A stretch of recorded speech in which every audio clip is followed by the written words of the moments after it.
Welcome to The Audacity, the podcast where men swear that we're doing too much while doing absolutely nothing themselves. I am joined here with Lisa.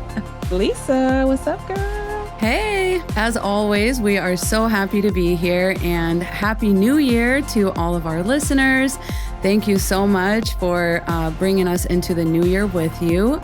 And we, as always, have an amazing episode for y'all. We are having a sovereign takeover.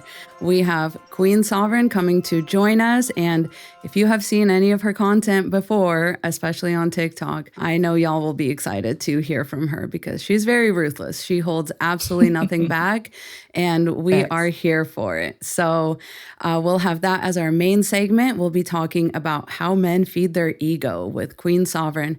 And we have a lot of tea to spill. I'm not even sure that we're going to be able to get to all of it, but we're going to talk about Nicki Minaj possibly joining MAGA. We have some videos to react to. We are going to be talking about the lady in the grocery store for sure. And we're going to talk about some school double standards, unfortunately, having to do with AI and having to do with I guess a young woman, a young girl taking matters into her own hands. So more on that. But in case y'all didn't know, and I'm sure a lot of you don't, because this just happened, but we did finally make a Facebook. The thing we said we'd never do. Here we are. We have been won over by a good friend of the show, Abby Eckel. We're going to be having her on at some point, I believe in January. So stay tuned. But she put us on and she said, you guys got to get on Facebook. So here we are. There's definitely a need for feminist content on Facebook. That's one thing. I literally searched up the word feminism on Facebook and was horrified for one at what I found. So I'm really glad we're getting into that ecosystem to sort of help balance it out a bit. So join us there. And I'm not sure what we'll be doing for crumpets today, but I'm sure it's going to be great. And if you are one of our Patreon VIPs, or if you have a YouTube membership with us, you'll be able to join us. And if you don't, I'm going to let Sovereign go ahead and convince you as to why you should. That was real smooth. So yes, we have new T VIP Patreon members, Dana and T. Welcome, Dana and T. Woo! Welcome, y'all. And if you have not joined our Patreon, I don't know what you could possibly be waiting on, because we have so much fun over there. Y'all are really missing out. So you could join our Patreon and become a TVIP member for perks like early access to every episode and the show notes. You'll get ad-free listening. You'll get our weekly unhinged segment, which is called Crumpets. And we definitely get unhinged, and we just talk about random things, a lot serious of serious things, fun things. We play a lot of games. We have so much fun. It's definitely the uncensored version of the podcast. So make sure you guys check that out. You also get priority mailbag, so you can submit your topics and you'll get voting power for future segments. A lot of people like that. And then you also get to spill your own tea in the Tea Time segment with a voice note. So come be a part of our very private but very fun and active feminist community. Indeed. Do come join us over there. We have lots of different tiers too. You don't have to automatically become a VIP. You can join as a free member and lurk around. There's plenty of content that is not necessarily being gatekept. You can still vote in the polls. So do come on over and check it out. No pressure. I think it's time to spill some tea. And boy, do we have some hot tea to spill. Should we start with the Nicki Minaj transition? Let's and let's just say it was a kind of an awkward transition. We have a video to play for y'all. And yeah, let's just say get your cringe ready, because it's gonna... Not the cringe ready. Ugh. And you have amazing role models like the assassin, J.D. Vance, our vice president. And when I say that,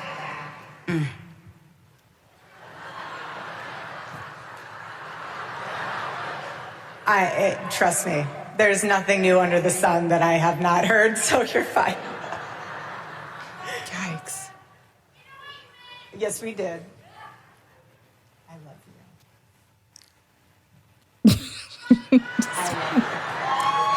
have to laugh about it, truly. I have been called every single thing, and you know what? God is so good, you let it roll right off your back.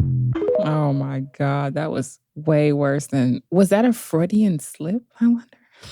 I literally, and it's like, I hate that I can relate to that because I have literally been in that situation I have too. Too many times to count. But I just don't... Why that assassin?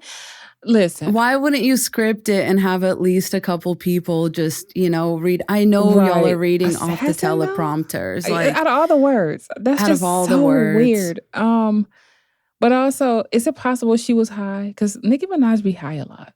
So I just... I'm not saying she was. I'm just wondering if that was a reason. Because she be kind of like, out of it. So I just wonder. What do you think about her endorsing Trump and saying the MAGA family is... What did she say? They were doing she admires the administration very much and something else. Are you shocked or are you like, okay, no? Okay. It doesn't surprise me because unfortunately she's been kind of a pick-me for a long time. She has.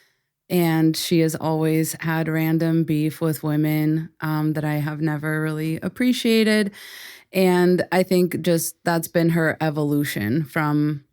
I mean, I have a lot of thoughts on like how obviously when she was young, when you're young, you have to do one form of pick-meism. Like when you commit to that as a lifestyle, right. It kind of evolves, And then when you become a mother, you become like an older woman, you start losing some of your sort of sway over men. You join you always end up joining like the conservative movement somehow because it's like an evolved form of pick-meism. It's when you're not ready to admit you were wrong and that the men are not going to like have your back or whatever it is you thought they were doing for you forever. They're not always going to like swoop in and protect you or whatever. You transition into this like more motherly, more almost seemingly woman-centered, but it's not. It's like woman criticism-centered movements like MAGA, where you're like, all these other women are blank and I'm different because I get it on like a different level and I get what you got. But really, to me, at the bottom of all this is she's wanting a pardon for someone, probably her husband. That's what I was wondering too. And I've been seeing discourse around that as well. And why now? Because I don't know if she was doing this in the beginning of was she campaigning when the campaign was going on in November? And it's I don't think so. I mean, I think she's always... Either. But I just wonder, like where it kind of feels like something happened and it made her want to jump on the bandwagon, or maybe they offered her some money, or because I'm not trying to be funny. We do have a lot of sellouts in the hip hop community. We do. We have a lot of them. Once that side starts to offer money or offer something, a lot of them will jump ship, and they have jumped ship. So many of them. So I'm just wondering if this is another one of those situations where it's like, I'm taking advantage of the opportunity to be a sellout. Because, I'm sorry, but that's just my opinion. I think it's a sellout move. But at the same time, is it because she's always been a pick-me? So it's kind of like, is it? Did she, like you said, she crossed over to a more evolved form of pick-meism? It is. It's like that matronly, where you're like sitting around like with the other women because you can no longer pander to men because you're no longer like young and impressionable. Right. That makes sense. And, you don't have the youth that they so desperately crave. So then you go sit on the sidelines with all the other MAGA women and you tell young women how to dress and, body shame them. Yeah, and that's so sex shame them and all that. So that's where you end up as a pick-me. It's like a very boring, very pandering type place. And I think... Yeah, which is why a lot of their husbands are chasing after liberal women, which is very ironic. But Right. Yeah. And I just think you end up here as a way to just align yourself with power. I think a lot of people are really not beyond that. A lot of people want to get out and then close the door behind them, so to speak, and definitely, and be like, I got mine, and now this is the administration that's going to help me get more money or more power, more status or whatever, and that's all I really care about. I always call it pulling up the ladder behind them. Yeah. Yeah. Mm-hmm. Totally. 100%. Absolutely. Yeah. All right. Well, let's move on to our next topic of discussion, which I wanted to read an article to y'all that is, this really bummed me out because it bummed me out, but also I want to talk about it. I want to parse it out a little bit because this is what happened. So a 13-year-old girl at a Louisiana middle school got into a fight with classmates who were sharing AI-generated nude images of her. And let's just call that what it is. That is child sexual abuse material or whatever. Like, I don't care if it's AI-generated. If you are creating nude photographs of a 13-year-old, that is CSAM. Like, that is what that is. Absolutely. So that is very disturbing. Like, what is to follow in this article is very disturbing considering that, because it says the teasing was relentless. Nude images of a 13-year-old girl and her friends generated by artificial intelligence were circulating on social media and had become the talk of a Louisiana middle school. The girls begged for help, first from a school's guidance counselor and then from a sheriff's deputy assigned to their school, but the images were shared on Snapchat, an app that deletes messages seconds after they're viewed, and the adults couldn't find them. The principal had doubts they even existed. Among the kids, the pictures were still spreading. When the 13-year-old stepped onto the Lafourche Parish school bus at the end of the day, a classmate was showing one of them to a friend. That's when I got angry, the 8th grader recalled at her discipline hearing. Fed up, she attacked a boy on the bus, inviting others to join her. She was kicked out of 6th Ward Middle School for more than 10 weeks and sent to an alternative school. She said the boy whom she and her friends suspected of creating the images wasn't sent to that alternative school with her. The 13-year-old's attorneys allege he avoided school discipline altogether. Wow.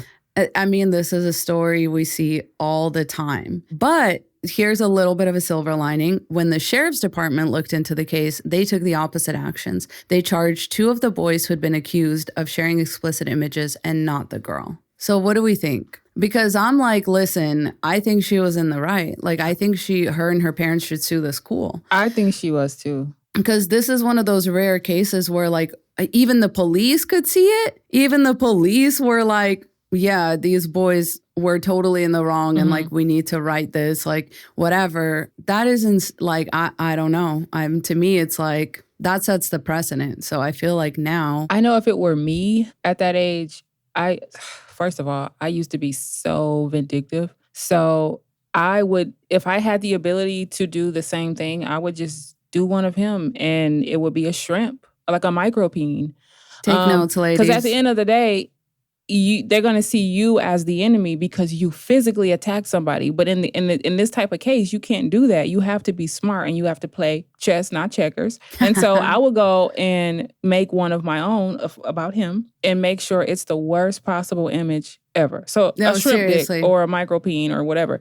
And that's how you fight fire with fire. I mean, because in that case, if one person gets kicked out of school, then you're getting kicked out with me. I'm cool with that. I'm not cool with me being the only person being disciplined. So somebody's going to suffer with me. I'm sorry, but you're going to fight fire with fire. So, I mean, like, you know, oh my God, stuff like this really pisses me off because boys get away with everything, don't they?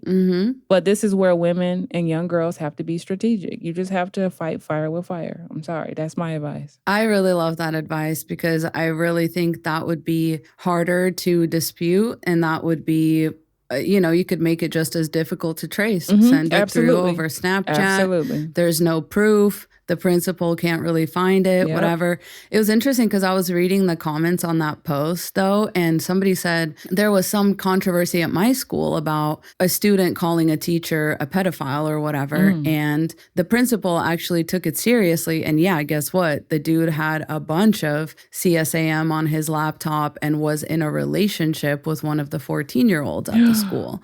So it's kind of like you can't really this is always the excuse that people go to. It's like, oh, well, people are just going to like complain and there's going to be all these unbased like accusations or whatever. And I say you should investigate them all. What do you mean? Like, that's literally what you're there for. Exactly. As a principal, you're there to protect the kids. And if that's something you even need to hire out a whole other position to take over, I don't care. I would be happily have my tax money pay for that, because there are a lot of really weird people, honestly, at these schools. And this is obviously, as is with most issues, this is largely a men's issue. But there are also, we've heard of female teachers that have had inappropriate relationships with students. And I think everyone should be held accountable. No child should ever be coerced by an adult into anything. So I'm really like surprised and grossed out that our schools don't have resources to dedicate to that. Even if they're like unfounded, baseless claims, like, okay, that's fine. You can take the time and just investigate it. I'm sure it doesn't take that long. So I agree. All right. Well, let's play. Oh, do you want to do that grocery store video? Oh, yes.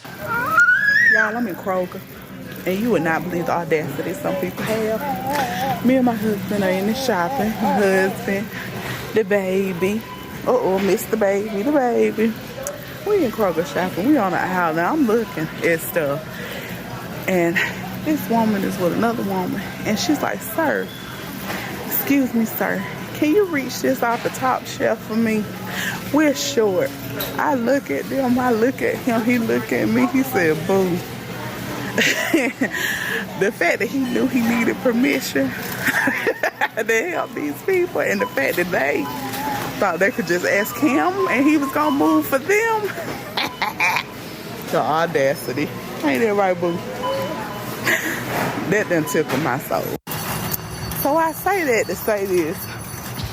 If you are in the store, married or single, by yourself, and you need help, and you notice that the man that you about to ask help from is with a woman, the correct thing to say is, excuse me, ma'am, is it okay if your husband can help me get something from the shelf? Don't put that man in that weird situation, because my husband's like, he didn't flinch, he didn't move, he looked at me, he like, boo. And we both knew what that boo meant. So, but have a good day. I don't know which one made me cringe more, that one or the Nicki Minaj video. They're both very cringeworthy. It's not the flex she thought it was. It was not. All she did was highlighted how insecure she was and how much of a pushover bitch her husband was, in my opinion. That's all she did. That's literally all she did. Like, you just, first of all, nobody's checking for that man. Nobody wants that man but you, ma'am. Sorry. That's like my biggest thing too. I'm like, nobody's looking at if you have the kind of man too that can be taken exactly. Like, That's by, exactly by it. a woman asking him to help.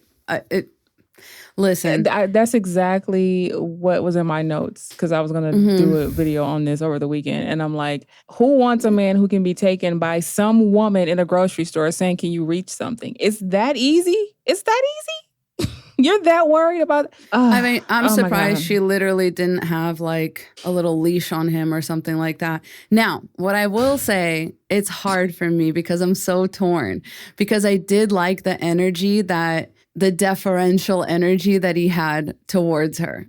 Is that bad? I do like that I wish we could see this in more aspects. Like, I wish it wasn't like in such a misogynistic aspect, but something about that warms my soul. Something about her having such command of that man to where he's literally is like, and I just wish they were like that in more situations. I was just going to say. The reason why that didn't move me, and I know exactly what you're talking about. Like, if he reacted to her that way and he's actually a faithful, loving guy and that's just who he is, then it's a beautiful thing, I guess, to some degree.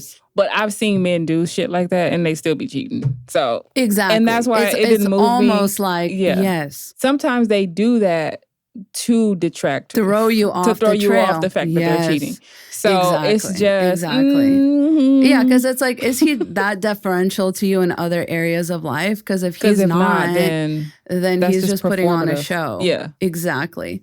It's also like has a lot to say about community. I saw somebody do a really great video breaking down like why this kind of shows. Like she was like, these are always too the kind of people you hear about complaining about there's no village and I don't have community and I don't have friends. And it's like 1000%. Yeah, you're a taker, you're not a giver. You're literally like, oh my God, it's so exhausting trying to talk sense into pick me women about this stuff because they will always have an excuse that blames other women. They will. Well, some women want your husband to come and help her. And you know what? That's why they always get the results they get. And then you can't blame anybody because you don't want to listen. Yeah, because it's like, okay, but that's also you need to be discerning about that. Like, I don't know. But also your husband needs to be discerning. How come you are like the filter that everybody has to pass through because your husband has no discernment, no self-control, can't keep it in his pants, whatever it is you're worried about? That he would leave his family just because some woman asked him to get some shit off a shelf. Like, it's not that deep. It's not that deep. Your husband should also be involved in community. He should also be somebody that the women in the community can depend on without him getting weird about it. Right. You know, like, what do you mean? Who are you really worried about? These random women? Like, you're right there. You can literally about their husband. Watch him. Exactly. They love saying, oh, I don't trust women. It's a black ass lie. It's a lie. It is a lie. Because anytime I hear a woman say that, I know she's full of shit. Because it's like, no, you're not. You don't need to trust all the women out there. You're married to your husband. That's the person who owes you fidelity and loyalty, whatever. Really, it's deep down they know. If in many cases, if given the opportunity, not all of their husbands, but a lot of their husbands would take the opportunity. And here's the thing. One thing I understood that she was talking about when she said, ask the woman, is it okay if your husband helps me? I understand that. My mom kind of like drummed that into our heads growing up out of a respect thing. But you don't have to do that. That's the thing. You don't have to extend that courtesy. But here's my thing. I would be more offended if my man didn't help a woman who asked. And here's the thing. I don't care if that woman was an old, crinkly little lady or if she was Megan Thee Stallion. I don't give a damn. I literally don't care. That's the embarrassing part. If your husband's like, no, I can't help you. Yeah, because my wife is going to start tripping. Why? What? But also, like, why would your wife start tripping? What reason have you given her? Oh, like... That's another thing, right? We don't want to talk about where this kind of abundance of caution comes from. Yeah. And it's like, no, your wife can see your FYP. Your wife can see what's on your Instagram stories, reels, recommendations, okay? She knows where your eyes linger when you go outside. So she has reason. But again, it's kind of like, this is why we say, like, is it embarrassing? Is having a boyfriend embarrassing? Because like, at what cost? You're going to have this man, and at what cost? You're always going to have to go to the grocery store with him. Because God forbid a woman asks him for help or asks him to reach something off the shelf, whatever. Yeah. Oh my God. As much as I try to stand in solidarity with women, like I try with all women, but of course it's not possible for all women. But I have a hard time having empathy or sympathy for women like this. Because it's like, you're putting yourself through bullshit for what? I couldn't live my life like I got to watch and make sure that my man is not helping women get things off a high shelf. I got to make sure she's not looking at, I got to make sure he's not staring at, like, what? I would rather... And I would never, exactly. I would never trust a woman who doesn't put her man to work for other women. Exactly. What's he there for? If your man is really anti-patriarchy, like whatever, he's like woke, whatever. What is he doing if he's not, if he's still hoarding all of his efforts and like not helping to build community? Like, I don't know. My friends all know, like, if my husband used to be our DD, when my friends were still all like in their early 20s, and they would still want to have girls' nights. They would still want to go out to the bars and drink and dance. And you best believe I did all of that damn near every weekend, while my husband would be like, all right, well, let me know when y'all are ready for me to pick you up. He was always the DD. And no, he didn't have boys' nights in a similar way. I'm okay with the double standard. I'm okay with that. You know? So yeah, it's like we weren't out there trying to, like, do the same thing that men are out there trying Right. to do. It's like when girls go out, it's a little different. It's very different. Yeah, he was always there for us. So it's like I don't know. It's just exhausting to me when women go to all of these lengths and it's like, you don't realize you're depriving yourself of community because so many times, they won't have friends because of the way that these women look. And it's like, now you're judging women on their looks. Yep. Now you're like, no, you're too pretty for me to bring around my husband. Like, what a sentence. I've dealt with that all my life. Literally. Exactly. Yeah. Can't bring you around. It's hurtful at first, but then you get over it really quickly because you You start to realize that it's not you. Yeah. You know what I mean? It's not you. And those women are not, even if they did, like, even if you somehow convince them, like, what is the point? Again, this is a male-centered woman at the end of the day because she cares more about losing her man to some hypothetical woman who hypothetically would have to want him first. You're not even including that in your hypothetical. Listen. Like, if you really are like, oh my God, this woman is so beautiful. And no offense, listen, I'm going to hold, you can place your hands right here. I will hold them while I say this. If you are like, this woman is so beautiful, she's more beautiful than me. What if my husband falls in love with her, etc.? Your husband fell in love. Yes, he fell in love with you. You have to understand, like, he's not going to be her type. Exactly. Like, how do I say this nicely? Yes. But like, he's not going to be able to pull her, in other words. So you ain't got nothing to worry about. Even if he tried, chances are she's not paying him no attention. So you're okay.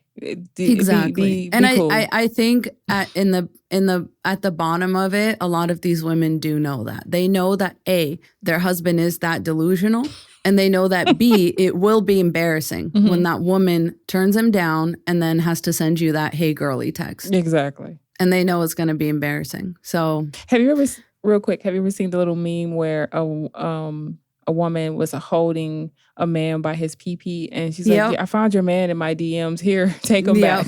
Yep. Literally. That's literally. How embarrassing. I don't want him. That's how it's going to go. So that's what these women are really afraid of, unfortunately.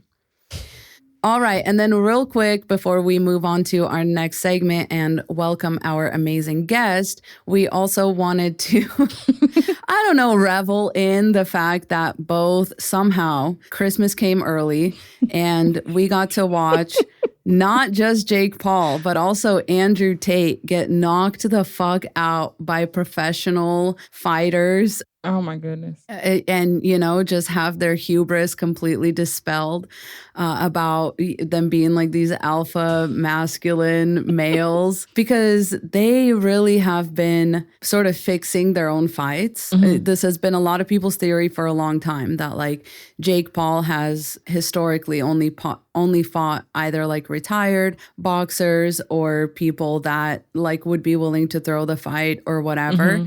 And finally, he's trying to like prove himself in the real world of boxing or whatever. And like the first time he steps to someone that's his own age, that's his own size. In his weight class and all of that. In his weight class. And he just gets absolutely mollywopped, like that. Broken jaw and everything. And then Andrew Tate fighting Chase, what's his face, and then just also gets absolutely demolished, which like the delusion level of these men is actually insane. Like most boxers train for this their whole life. This is not something that you can pick up in your 20s or whatever and just, listen, maybe you can. Maybe he's gonna like take all of this on the chin, no pun intended, and like become a better fighter and like end up one of the greats or whatever. But he'll have to like overcome his sense of pride first, because you would have to have a sense of pride to give yourself these opponents that you can defeat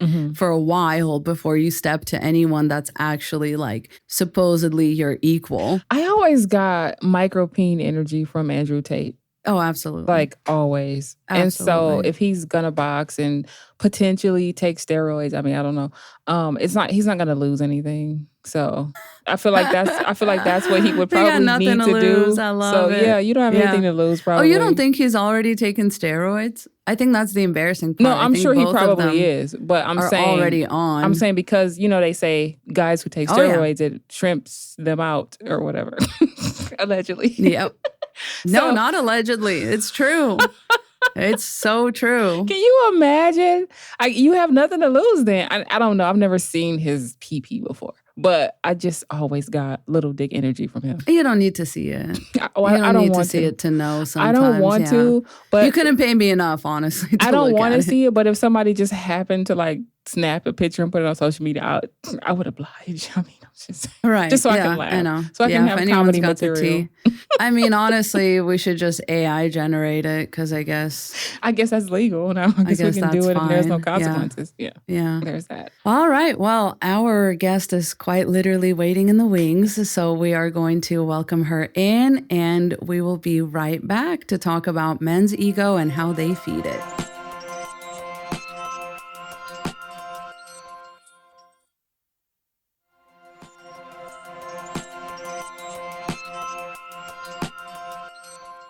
And we are back with the one and only Queen Sovereign. Woo! Welcome. We are so excited for this collab, and I just have so much love for Queen's content. And, as soon as, I think we can both say as soon as we both saw her content, it was like immediate follow, like no lies told ever. And I just know y'all are going to love her if you don't already. I know we have a lot of crossover, but we are going to, if there's someone that hasn't crossed over yet, we're going to get you today. So welcome to Queen Sovereign. And would you tell us a little bit about yourself and like where our listeners can find you? Yes. First of all, thank you for having me on the podcast. I love the both of you. Same thing. Soon as I saw you all's content, I'm like, I found my tribe. Found my tribe. Yeah, absolutely. A little bit about me. As far as like my content, just a quick little backstory. The number one reason why I started making Decency Men content was because I worked in healthcare and I got bored and I was like, I'm going to go into roofing sales. And I was the only woman that worked in roofing sales, and they harassed me nonstop, and they were like having all of these outbursts, and like I got to see with a full lens, like, oh my goodness, like throughout my whole adult life, I am almost going to be 33 and none of these men have grown up, the lack of organizational skills. And so it just inspired me to like go back deeper into all my male experiences from like the club and things like that, and decide to talk about all the dynamics that I see with men and how it impacts us as women. And then obviously how it impacts other men. And so I've been doing this for a little bit over a year. So I'm still very, very new to all of this.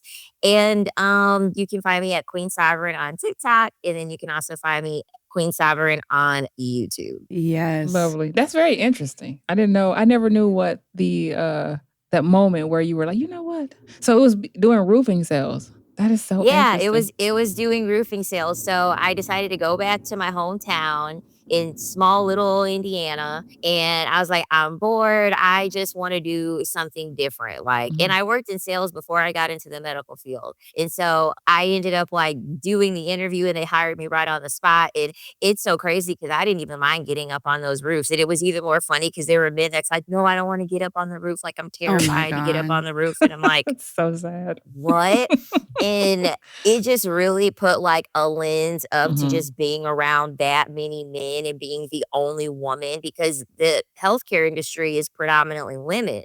It's very rare that you're going to work with men. So me being around men in that setting where I have to work with them as opposed to being in the club where I'm the one that they're my client as opposed to me working alongside men, even that is a different dynamic. Even that's a completely different dynamic. And I was like, oh no, I quit after 3 months. I don't blame you.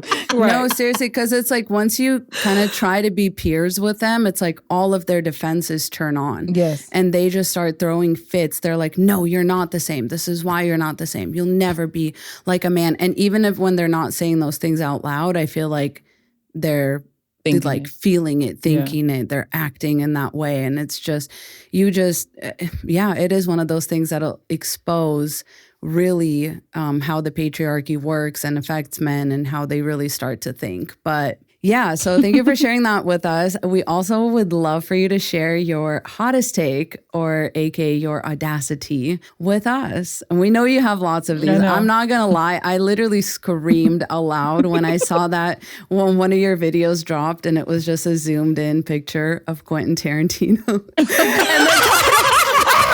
And the title was "Men Are Not Told Often Enough That They're Ugly." Yeah. Oh my God. I was like in tears. In absolute tears. In tears. So please bless us with more. I just need one more hot take. Like Okay. Okay, so you know how China, they used to do like the one child rule, like for like we need to start doing that with the boys. Like, I'm sorry. Like, I agree. That's gonna be the quickest path for us to have a matriarch and to like support the future of everybody else, is for us to just It is a hot take and a lot of people don't want to hear it, but here's the thing. We've talked about this, actually, the surplus male epidemic. I don't know, and obviously we don't actually have the power to do any of this, so delete your paragraphs now, please. It's just a hot take. It's a hot take. Right. All right, that's what it's supposed to be. It's supposed to make you uncomfortable. Okay, so we are so excited about the topic that you chose to talk about, how men walk around the world essentially looking for things to feed their ego with. And I'm just so excited to dive into that. Will you just kind of start off by giving us a couple thoughts on that, like how you came to the conclusion, like what you've observed, and then, as you know, we have lots of questions for you.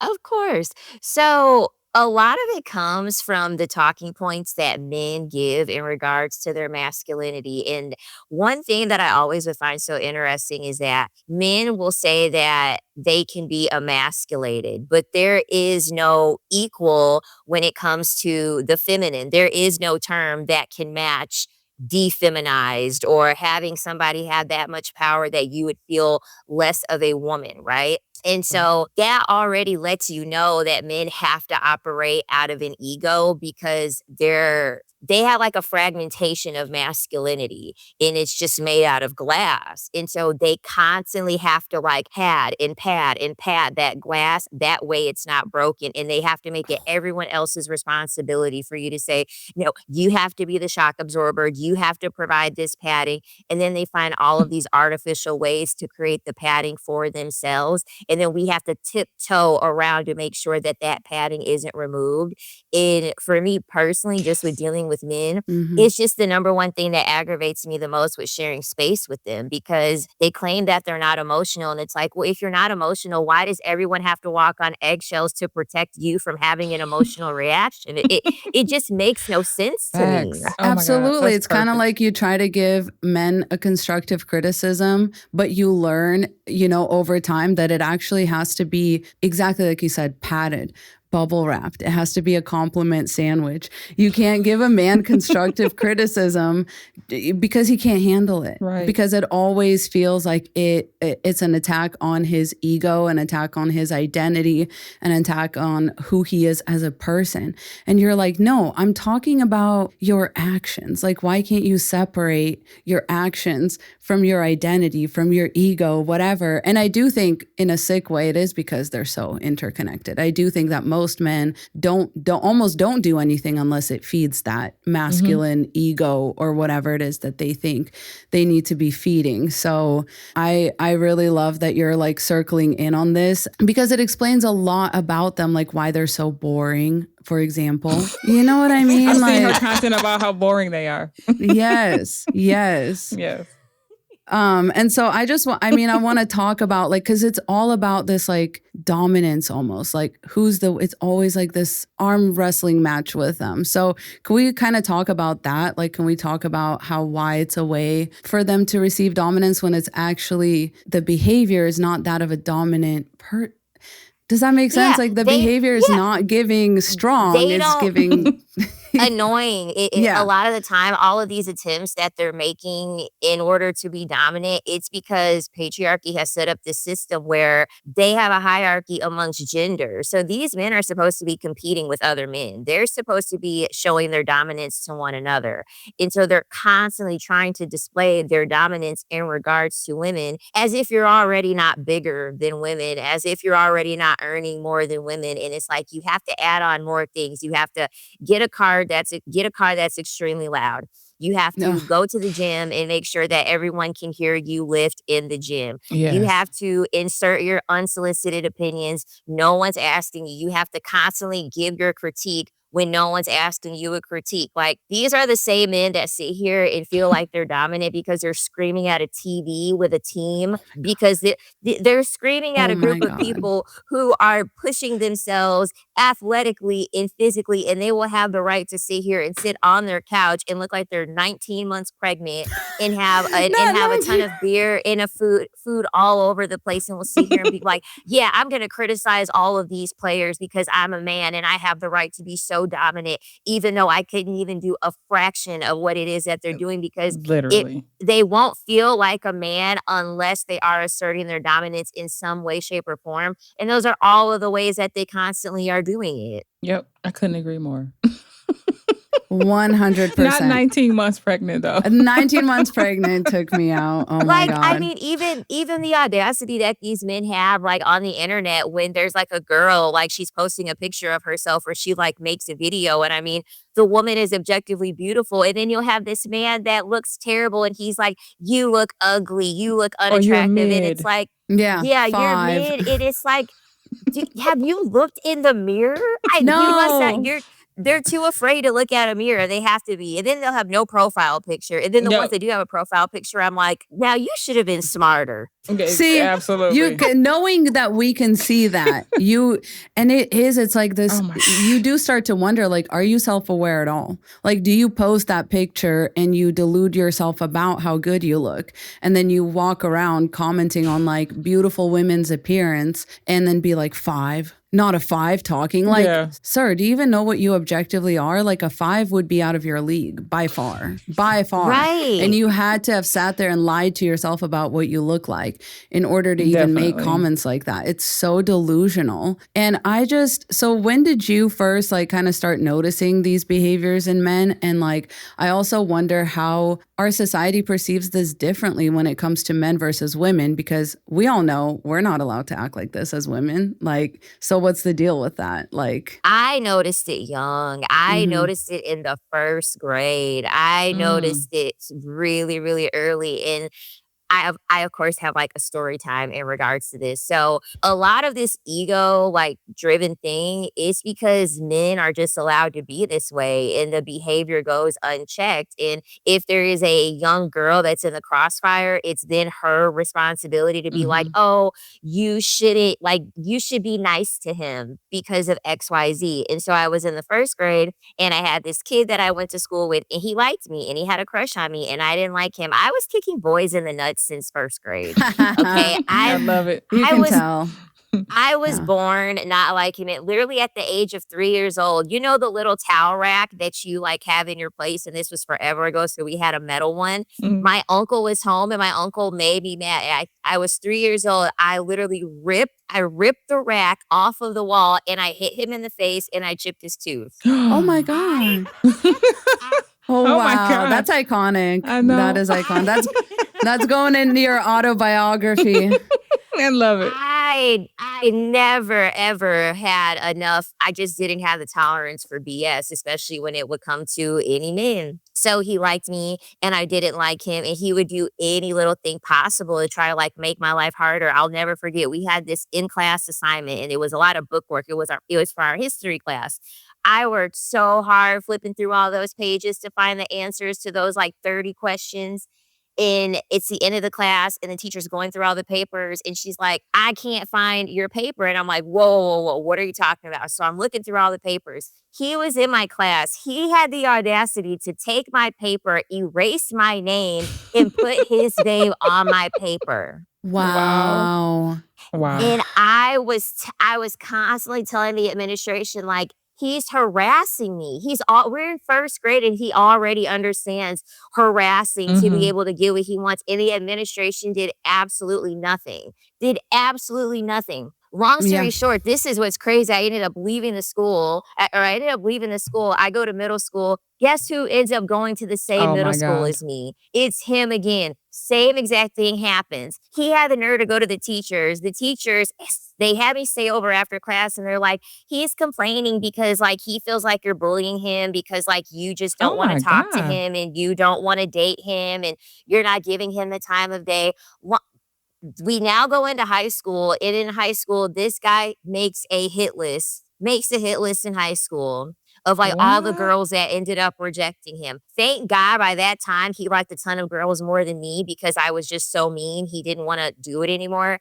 But this is what I'm saying when like, it starts at a very young age where no one is checking all of these ego trips that they have as young boys. Are and then supporting them. Yes. They're not only not checking, they're like literally holding you responsible. Why don't you like him? Why aren't you like, That's crazy why are you to rejecting me. his advances like that? That's so mean. Holy crap. We just talked about this too with the AI pictures where the girl ended up like beating up one of the boys that was spreading AI generated nude images of her. And she's 13 years old. And these images are being spread around and the school administration was like, we don't know. We don't see them. Where are they? Whatever.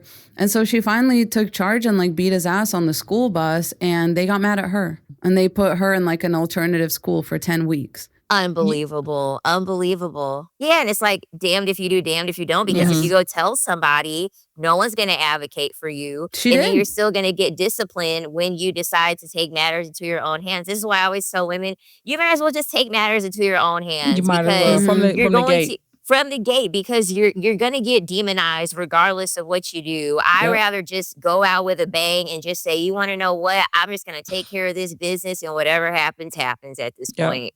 Same. Absolutely. Yeah. And that's what women are going to start doing. I mean, eventually people will catch on to why ladies used to have hat pins, a long time ago, because those were used for a very biblical purpose, actually, because Jesus said, if your eye leads you astray or whatever, gouge it out. And the women were like, listen, since the men don't read the Bible, they don't even listen to the God that they invented to make them feel special or whatever. We'll just take matters into our own hands. We'll carry a hat pin and we'll gouge your eyes out for you. So are you talking about the pins that they used to put in the hats? I didn't know that, actually. Fun fact. Yep. And they actually banned those. The government banned those eventually. So they would start carrying around umbrellas with the sharp point at the end. Like, it was a whole thing because women, we've always had to do this. I always thought those pins were just for decoration. Absolutely. Yeah. So funny. I Old swear, time it was a weapon.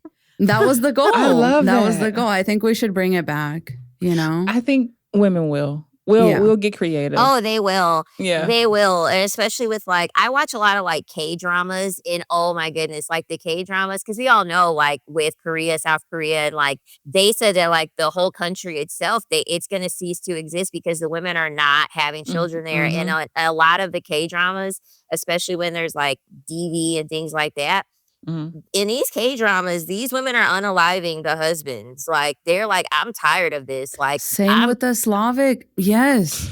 That's what I'm saying. Any country that's been like plagued by the patriarchy long enough, women will turn to the unspeakable. Yeah.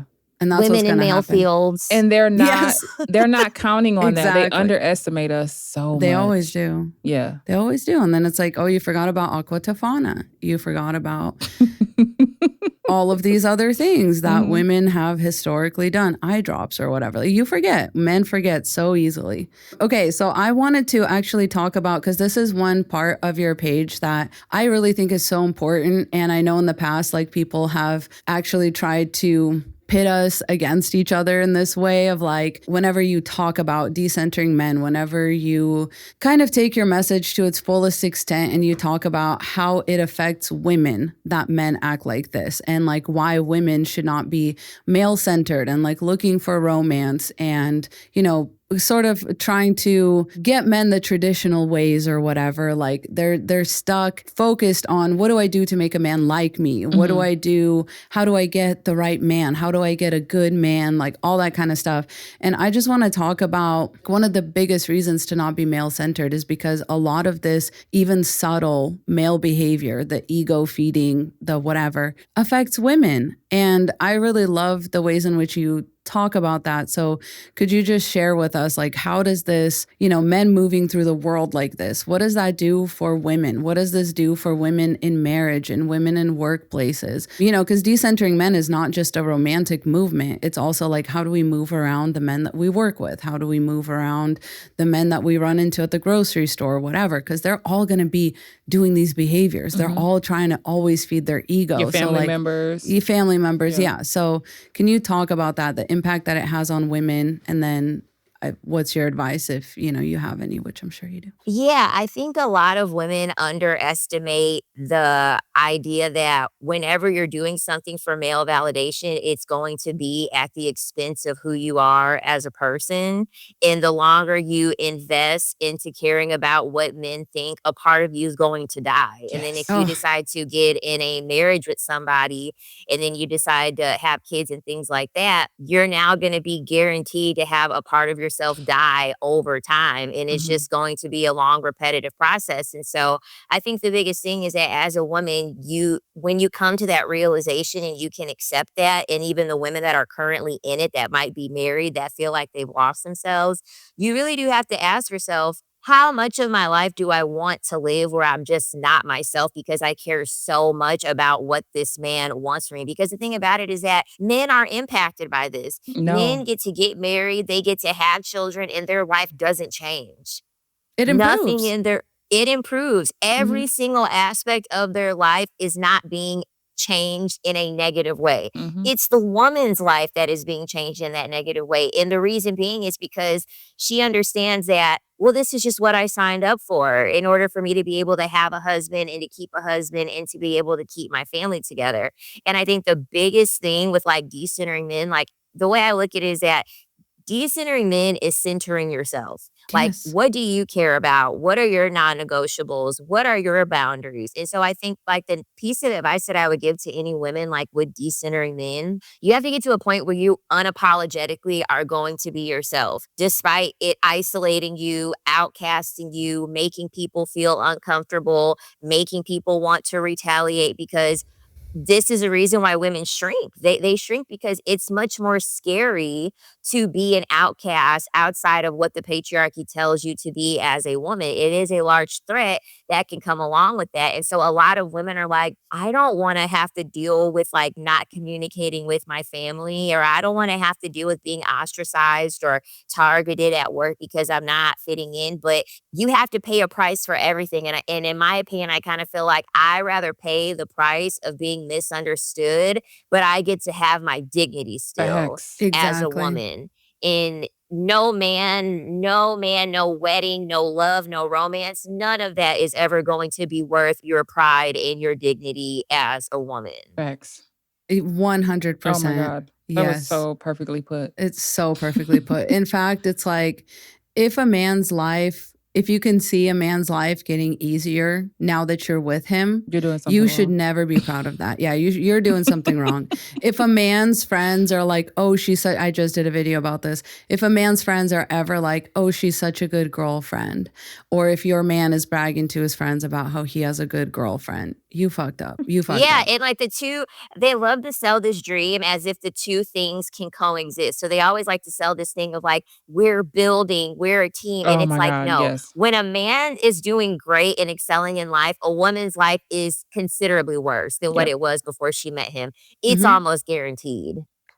Because he's siphoning energy from her. He's literally siphoning all of that energy. And he builds himself up. She depletes herself. You remember when you were talking about you didn't want to be married because for a lot of married women, they lose their hotness or whatever. Yeah. They suck the hotness out of you, the optimism, your dreams, your goals, everything. It's just, oh my God. And so the part that confuses me the most is like so many women watch this type of shit happening to other women growing up and they still want to do it. And I'm like, I don't understand why. I don't like, are you not paying attention? Or I always think that they suffer from it's not going to happen to me syndrome. Like that's not going to be me.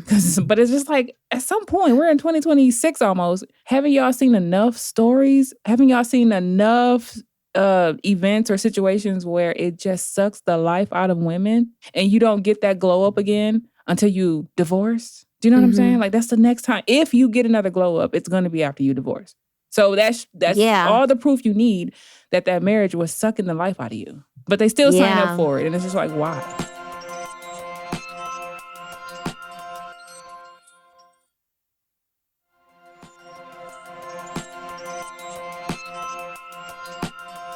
And I'm so glad that we're here discussing this because I do think it comes down to the way that a lot of men think. And when you talk about a lot of men, we literally do mean, like, what was that?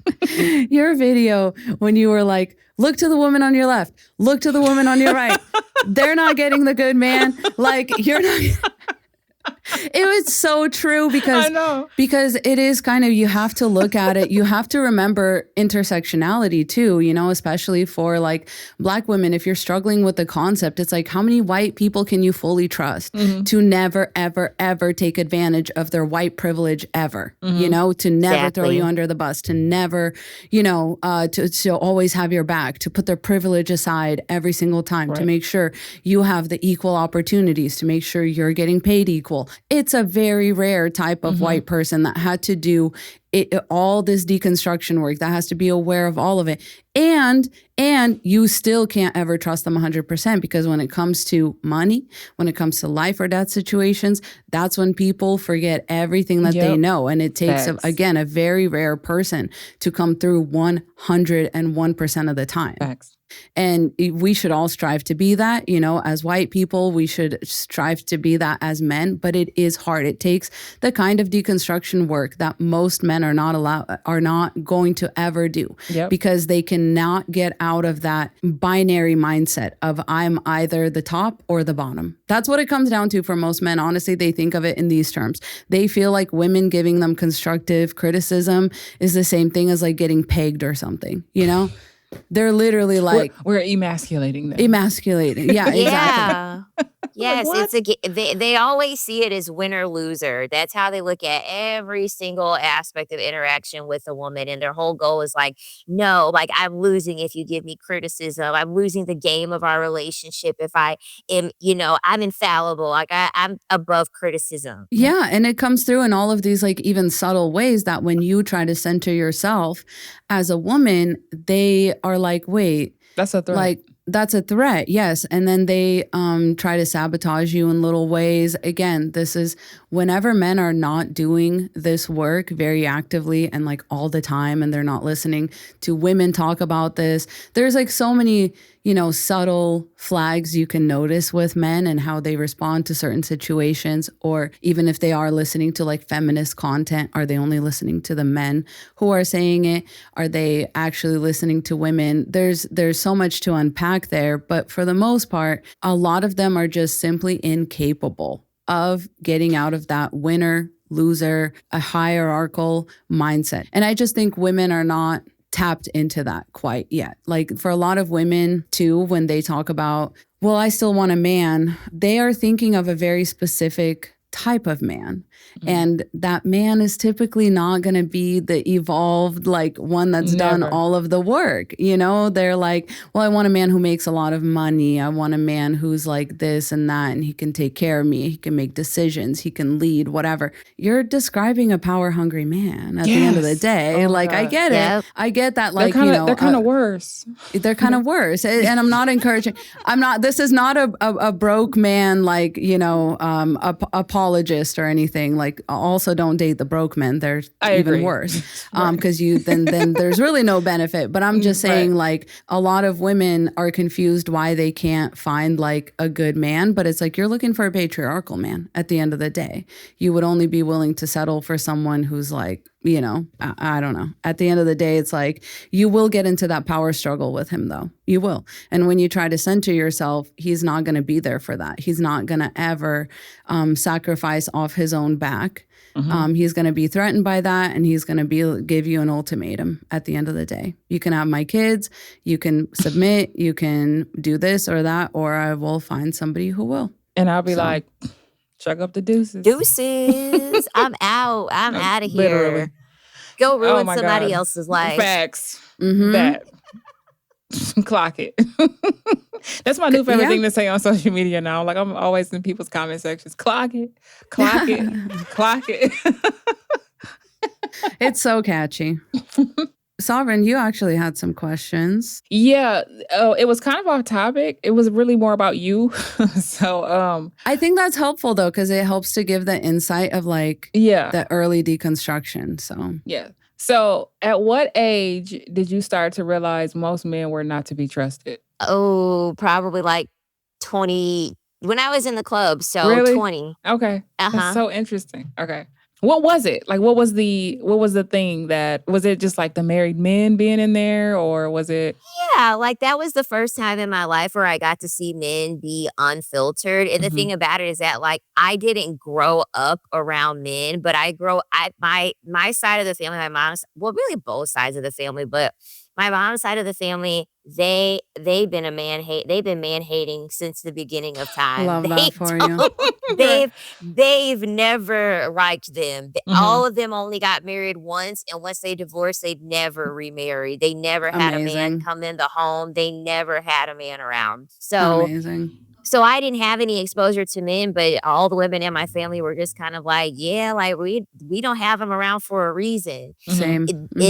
So I was like, oh, well, I wonder why. They wouldn't tell me any like horror stories, but they were just like, it's like this for a reason. So anyway, long story short, in the club, it was just seeing them unfiltered. And that was the first time in my life where I was exposed to men repeatedly like that. And I was like, oh my God, like, now you understand. Yeah, the men were married. And so obviously that was a big thing for me, because I'm like, wait a minute, I thought marriage was supposed to be like sanctified and it was supposed to be like, just this union. And I'm like, and you're here, like you're here in the club. And then another thing too was that these standards. So that the club was what really made me decide like, oh no, I'm going to do whatever I want to do. I don't care if it goes against, because these men were never picky. Whatever need that they wanted, and they came in specifically for the club, if the girl that they wanted could not fit that need or meet that need, they were not going to leave without. They were going to make sure that no matter what girl it was, they got their fix. And so that was another thing. I was like, what's the point of me conforming to these male standards? Because I've always loved tattoos. And like, of course, your people like, that's not ladylike. Like, you shouldn't be getting tattoos and stuff like that. Men hate women with tattoos. Yeah. And I'm in the club and I'm like, I'm in the club and I'm like, okay, they're over here lying, because these men don't care about any of this stuff. Exactly. So that was another thing too. I just realized that in the club, it was just a ton of lies that we had been fed. It was a ton of lies. And then even with the whole thing of like, oh, these men don't want to deal with a girl that's like a stripper. I had no problem having relationships with men while I was in the club. It was only one man to this day that was like, I have an issue with you dancing in the club. Everybody else was like, I don't care about any of that. Like, that's fine. It kind of goes back to the root though, doesn't it? Because it's all about feeding their ego.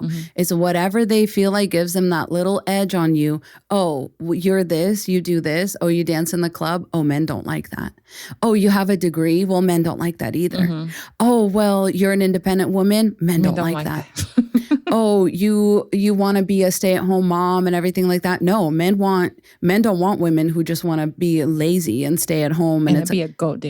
And you're literally like, well, what am I supposed to do? Well, what do men like? They like for you to feel like you have no power. They like for you to feel like you're always in this lack mindset. Yep. And that's how they prosper. But if women were to realize, this is like why I hate when, people try to pit our content against each other or whatever, because it's like, we are saying the same thing. Like it's like, if you as a woman step fully into your power, you will realize there is no lack. There's no lack. There's only abundance.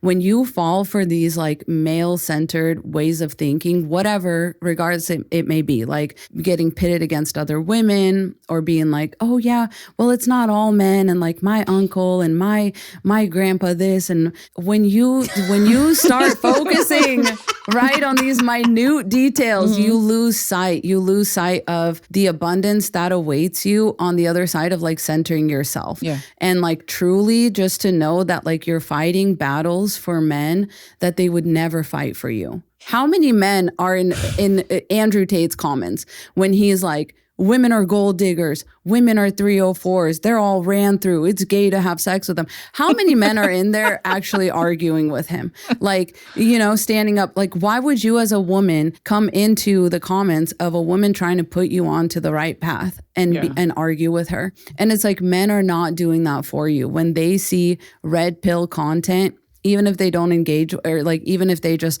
are like, okay, I'll scroll past it, I don't believe in this, whatever, they are not sitting in there defending women, being like, well, I know women who are not gold diggers. Exactly. When has a man ever done that? Yeah. And I'm saying this Great is like, point. it just goes even further to show that you're not truly focused on yourself. Because why are you out here like naming off random men that you know are good or whatever? Oh my Like, God. who is that helping? Who is that helping? Absolutely no one. Not even the person saying it.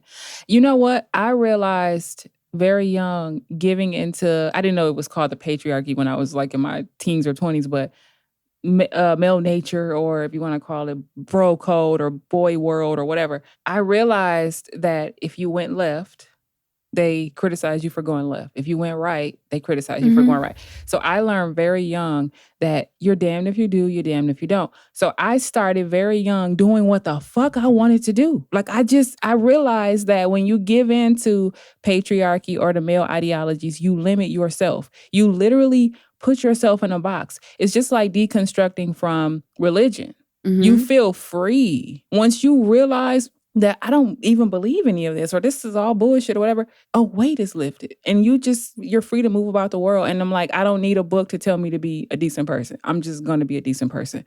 It's the same kind of weight lifting off your shoulders when you stop centering what men want. I am never, ever going to care what a man wants more than what the fuck I want. Never. That's never going to happen. From now to the day I die. That's its own punishment. Yeah. That will punish you every time. That's a rake Forever. you're going to step on every single time. Not the rake. It's the rake.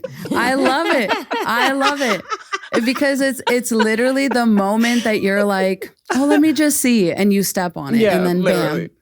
bam. Bam. Every time. Yes. Every single time. Now you're like, oh, I'm late on my rent because I invested in a man. Oh, I'm quit my job and now I have no income. Oh, now he wants a divorce 20 years later. And I have it's nothing. just like, how many times? How many times are you going to try to live to prove, some like niche subset of men are out here trying to do the right thing, like whatever. Why would you live your life? Why would you dedicate your life to that? That's my only question. Is like, it's still your life at the end of the day. And you only get Who one. cares how many good men are there out there? Who cares? How is that relevant to you? Right. You're most likely not going to meet them, so it doesn't really matter. Yeah, it doesn't matter. It really doesn't. And I also don't think that a lot of women are ready for the fact that the kind of men that would be able to hang with a woman who is centering herself are going to be looking for women who center themselves. Like they're automatically not going to be attracted to somebody who is like making a goal out of like finding a man because, and I'm not... And this is not going to be, this is again, a very small percentage of men we're talking about, like if it were to ever even happen. But I'm just saying like, even this hypothetical good man, you're not even on the right path to find him. Oh my God. You're in somebody's comment section. Like you're... The very fact that you're a pick-me. You're so far. You are deviating away from finding a decent man. You're only going to find trash dudes because you're in that mind space of being a pick-me. It's its own punishment. Literally. Yep. Literally. I know. It's like asking for a misfortune when you're a pick-me. You're just asking for your life to go with shambles and ruin. Like, Oh my And God. the thing about it is that you can't have any foresight and warn them. They just have to like go through The it canon and event. get Yeah. burned for them to realize like you were right. So I had a couple more questions for you. I wanted to know, Okay. at what age did you realize you were never, ever going to have kids? How old were you? Ooh, that's a good one. Ooh, it was pretty young. So the first time that I thought to myself, I'm never ever having kids, I had to have been like 16, really Okay. young. Yeah. And the reason being is because like I love my mom to death. One thing that I love about both of my parents, but specifically my mom never tried to hide the fact that her being a mother was like, it's a source of inconvenience to an extent. And I know that sounds terrible. No, it really That's very, doesn't. very hard that's probably could be hard for a lot of people to hear. But it's like when you're a kid, you just do dumb shit. Like you call your parents while they're at work and you just have some dumb complaint and they're like, why are you calling me? Or you get into things that you're not supposed to be. You run up the phone bill. You screw something up in the house that they have to repair. And so I think whenever I would just do child things, just things that regular, kids do, I was just really able to empathize and feel like, oh, damn, like this is work. Like my mother is actually doing work in regards to like having to raise me. And so then I would ask myself, like, do I want to be at work and having somebody calling me at work over something I swear. stupid? Do I want to Yeah. come home from work and expect for the chicken to be thawed out and it's not thawed out and then I got to go back out to the grocery store after work in 12 hours to be able to cook some food? Or do I have to I just started asking myself Yeah. like those questions and with all the inconveniences and I was like, no, like I don't want to do that. And then I actually had a point where once I turned 30, like I kind of did have a smidgen thought of like, oh, well, maybe I should have kids. Like, I don't know. And then men would ask me, they're like, hey, do you want to have kids? And I'm like, now that you asked me, I don't Right. think my mind is ever changing. Like, it just sounds good because as you get older, you start to realize like, the opportunity, just you having the chance in general is going It's to gonna be go away. reducing as Yeah. you get older. It's going to go away. And so you have to obviously deal with the grief of that. But that's when I knew at 16, I was like, yeah, I don't want to deal with what my mom is dealing with. And I was a good kid. I actually was a good Right. kid. And I'm like, I barely give my mom trouble, but like, damn, like I can feel it when she gets upset and when she gets annoyed. Ugh. Yes, and I actually heard some good advice about that somebody was like, you really should never, like as a mother, you should not talk to your kids in like third person, like mommy this or mommy that, or that makes mommy sad. Like you should always use the I, like the actual pronoun, because they need to be able to connect your identity with like the fact that you're a human being. Yeah. Like you have a you just like they do. And I think, your mom was kind of inadvertently doing that. And I was radicalized in a similar way. I always tell people, like my mom used to joke about, because I went through a phase where I was like, oh, I'm a boy. Like, I just want to be a boy. I was like 4 years old. And because I could see that they had it better. I literally was like, they get all the cool shit. Like, I want to be able to like have a sword and I want to be able to like fight injustice and whatever. Like, I don't want to play with a doll. Like, this is crazy. So I was like, no, I'm going to be a boy. And my mom was always like, this is fine. Whatever you're doing is fine. Get it out of your system. But just for the record, if you were a boy, I would have actually thrown you in a dumpster. And so I was radicalized in a very similar way. Like I had a mom who just did not sugarcoat anything. She was like, and that got me thinking at an early age. And I was like, That is you know so what? I funny. kind of wouldn't blame her because boys do suck. Even though it's like, I always wanted to be part of the boys club growing up, but I was always like, that notion got dispelled very early on because I realized that yes, all it is competition. And I'm always going to lose because I'm the girl. I'm always going to lose. I'm always going to look like a fucking loser. So I learned pretty early on through life that like you really are going through life on your own. Even like with other girls, like you're not going to find, once you kind of wake up to a lot of this, you're going to get real picky about who's allowed in your life. For sure. And even as a young kid, you're going to realize that it's better to be a loner or it's better to not have a whole lot of like deep friendships than to have those friendships with the wrong people and with the kind of like 1000%. like with the kind of people that are just going to land you in bad situations. But I also wanted to ask, like, what are your thoughts on like men who want to have kids and like, like how does that fit into sort of our topic of discussion about it just like feeding their ego. And because I think a lot of women take it so much as a compliment when men are I want to get you pregnant. And I'm always like, that's not a compliment, girl. That run. is such a threat. Run, get on birth control. It's a threat. Like, I don't know. I don't know. And it's okay. Listen, it's okay if you want kids. You've always wanted that. You marry a guy who's like, I can't wait to have kids with you. I just want to make it very clear. I'm not, shitting on anybody like that. But there are a lot of women that will be swayed. Like they're on the fence and they're like, I could have kids, but I don't know, whatever. I don't know if I really want all that. But then like a man will come along and be like, I want to have kids with you. And they're like, yes, let me give this man a baby. And it's like, yeah, exactly. That's how I feel. Yes, that's my new favorite reaction. Yes, that's my new stimming sound for sure. Because, oh my God, but that's so funny. Okay, I think a lot of women don't realize that men have to artificially create their validation. And one of the ways that they're always going to create their validation is to see you suffer. And so men understand, if men got the choice today to be able to give birth, none of them would want to do it. They know that it's painful. They know that it's uncomfortable. They know that it's not a fun time. Everything that a man would want a woman to do, he would never do it himself. Yep.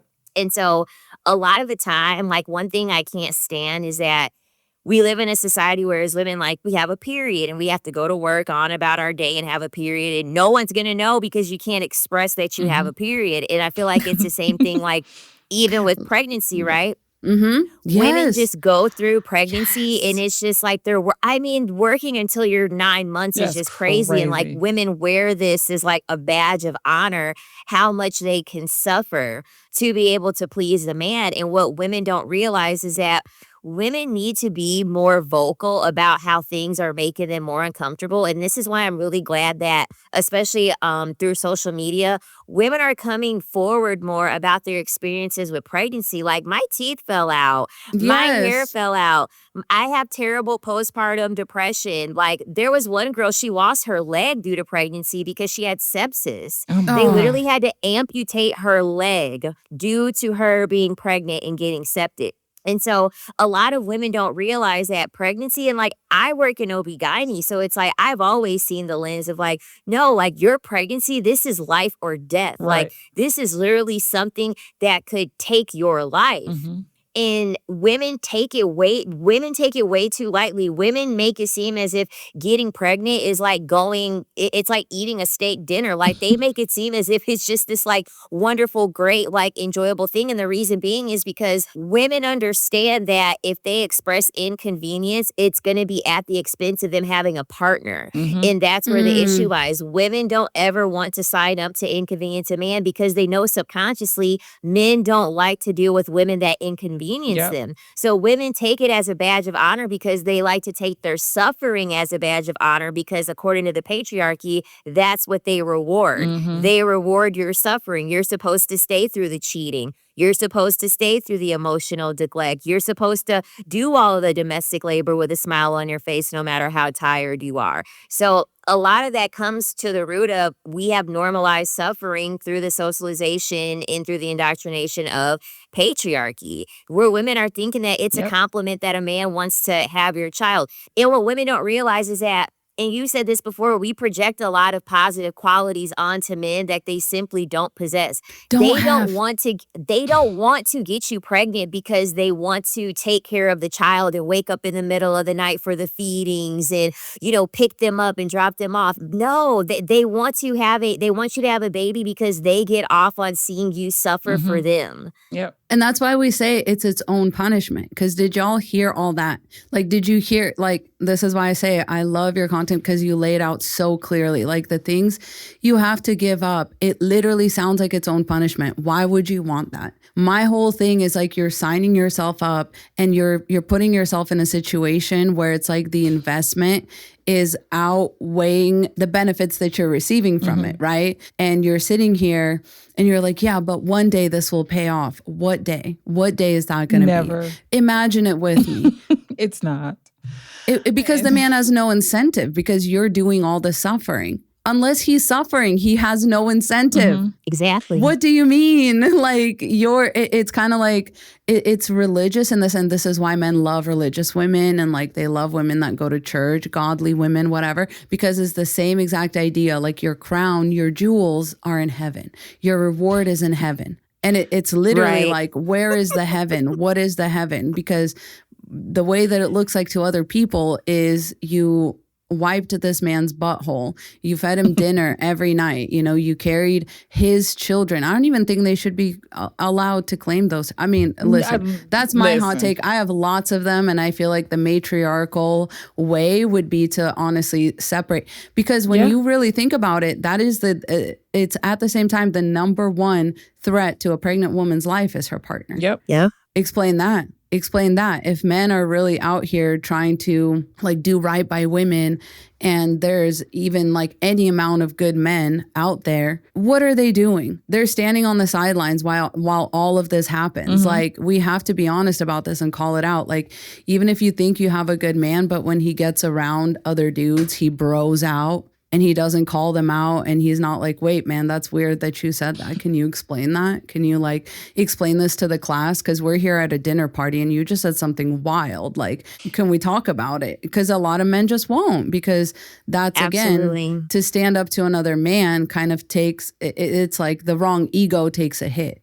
And they do, I think like bro code is part of it. It's like a male ego that lives outside of all the men that they can always kind of defer to. Mm-hmm. You know, that's what bro code really is. Like, they're like, you can't get all of us. And I always saw how optional, you remember a while back we were talking about how motherhood is required, but fatherhood is optional, how they can just walk away. And I saw that a lot growing up. And that was one of the things that radicalized me. I'm like, I'm not finna do that shit because they can just walk away. And the whole thing about I want you to have my baby, like I saw so many men like brag about that and like beg women to have babies and stuff. And then when shit got tough, they just walked away and found them another woman like it was going for a walk in the park. Like it was like that, not a big like deal. It's nothing. And they also just want to use, I always say this, they also just want to use your body as a cum receptacle. And y'all are looking at it and, you know, like, oh, it's so romantic. We're going to build a family. And they're like, no. And the way you can pick up on the fact that they just saw you as that is how they'll be like, well, she didn't make me use a condom. I mean, if she want to keep the baby, that's on her, but I don't want no kids. Like, they don't make the she connection. Baby trapped me. Yeah, there is no mental connection or emotional attachment to that baby 9 times out of 10 for a lot of them. And it's like, women still see it as a badge of honor. They still see it as like some kind of romantic fairy tale. And it's like, you're going to be the one suffering. You're going to be the one who might die or almost die giving birth. You're going to be the one stuck with the baby when the relationship goes to shit. Because in most cases it will. And in many cases, the baby is the thing that speeds up the end of your relationship anyway. Because it gets hard for the man and he gets bored. And we were talking about how I have never met a woman, not one woman in my life that I've ever heard of who did not find out that her husband, baby daddy, boyfriend, whoever was cheating on her while she was fucking pregnant. I don't know one woman that has not happened to. Not a one. And so it's like, sometimes they knew when it was happening and many times they didn't find out until after and they like connected the dots and they were like, oh my God. They go back and read a message and they're like, this was the day I was in the hospital. Like I was literally giving birth. Like, that's how they find out every fucking time. And I'm like, y'all still looking at this like it's some romantic shit. You're going to be the one stuck. And then they're going to make you a baby mama and then clown you for being a baby mama. Like, make it make sense. And the one thing, once again, the one thing that unifies all of this is it makes sense because they're just feeding their ego. If you look at the world and if you look at men through that lens, it actually, everything, what's it? Occam's razor. The simplest, most sensical explanation is usually that. Like, it's usually the thing that can explain everything because it's like, why, how can you be so heartless? Because it's not about you. It's about their ego. You're just a pawn. Like they're looking at a chessboard. You're a pawn. They need to, jump over you or whatever, sweep you off the board so they can keep on moving. That is what it is. Like, that's how they view it. And especially when it comes to pregnancy too, it's like one of those things where pregnancy, childbirth, the infant stage, not a lot of ego food there. Do you know what I mean? It's very humbling. Exactly. Yeah. very humbling. So that's why when most of them are like, oh, I'm the fuck out of here. Right. I did not sign up for this. Yeah. I did not sign up to be humbled. I did not sign up to be my wife's little helper, you know, and cook everything and do everything and clean everything while, you know, she's over here upstairs recovering, lounging around, you know, like a princess, healing after childbirth, you know, not moving, not getting up off her ass. Like they are like, no, this is very humbling and I don't know how to do any of this stuff. And the baby usually doesn't like them. So it's like a perfect storm for them to be like, there's nothing here for me. There's Great nothing here points. for me. That's so Great true. points. The babies Because they don't have any control over it. They don't have any control in They that don't. situation. And that's the biggest thing. When they are in a predicament where they don't have any control, They that's dip when out. the mask falls. Yeah. That's when they're like, okay, no, Absolutely. Real quick, I had one more question. When you were I was working, going to say, and then I have one more. okay. When you were working in the clubs, what was the most common theme that you saw amongst all the guys? Like the one thing that most of them had in common? Oh, that's a good one. Oh, that's actually a really, really good question. One that I actually have to like think about a little bit because I'm like, dang. Honestly, Take your time. they're all lonely. They are. They're all lonely. They all have a void. Okay. Yeah, Ooh, that definitely yeah. was the biggest thing. They definitely all have a void. And I feel like they come to the strip club just like how men will turn to like alcohol or gambling or anything like that. Men don't ever do the inner work because they're not facilitated to. They're not taught to by the patriarchy. Everything has to be external for them to get like a temporary like hit of happiness so that way they can proceed through life. But they're all lonely, okay? They're all lonely, even the married ones, even with a family. Like, they're like, no, like they like they'll be like, I have a great life, but something just feels like it's missing still. Something just feels like it's not right. Yeah, your exactly. soul.